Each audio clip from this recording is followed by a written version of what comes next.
ఒసే ఇలారా, ఎప్పుడు చూడు ఆ ఫోన్లోనే ఉంటావు. అందులో ఏముందో ఏమో తెలీదు.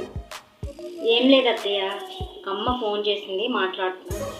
దీనికేం తక్కువ లేదు. పైసా ఖర్చు లేకుండా నిన్ను మా ఇంటికి పంపించారు కదా, ఇంకా ఏం దోచుకోమని చెప్తుంది మీ అమ్మ? ఏం లేదు అత్తయ్య గారు, అమ్మకి ఒంట్లో బాగాలేదంట, రమ్మని ఫోన్ చేసింది.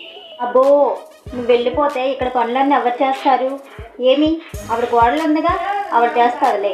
కూడా అమ్మని చూడాలని ఉంది అత్తయ్య. ఒకసారి ఇల్లు వచ్చినా ఇలా వెళ్ళి అలా వచ్చేస్తాను. అవసరం లేదు, మూసుకొని వెళ్ళి చెప్పిన పని చేయి. వంట అంతా సిద్ధం చేసి ఉంచు, మా అమ్మాయి వస్తుంది ఈరోజు నన్ను చూడడానికి. వెళ్ళి పని చేసుకో, వెళ్ళు. అమ్మా స్వాతి, వచ్చావా? లోపలికి రా. అమ్మా చని వదినేంటి ఎలా ఉంది? దాని మొహం దానికేమవుతుంది? వాళ్ళ అమ్మకు బాగాలేదంట, ఫోన్ చేసి రమ్మందంట, వెళ్తానన్నది. నేను వద్దని చెప్పాను, అందుకే మొహం అలాగే మార్చుకొని కూర్చుంది. ఏంటమ్మా నువ్వు నన్ను మాత్రం నీ దగ్గరికి పిలిపించుకున్నావు, వదిన మాత్రం వాళ్ళ ఇంటికి వెళ్తానంటే మాత్రం పంపించవే? నీలానే మా అత్త కూడా ఆలోచిస్తే నేను కూడా నీ దగ్గరికి రాలేను కదమ్మా. నువ్వు ఆగు, నేను వదినకి చెప్పేసి వస్తాను, సరేనా? అమ్మా స్వాతి, బాగున్నావా? ఇప్పుడు వచ్చారు.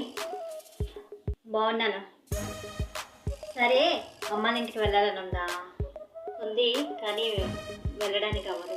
నేను చూసుకుంటాను ఇక్కడ అన్నీ. నువ్వు అమ్మ ఇంటికి వెళ్ళి వచ్చేయి, సరేనా? వెళ్ళు. అవునా, సరే అయితే నేను వెళ్ళొచ్చినా. సరే అమ్మా.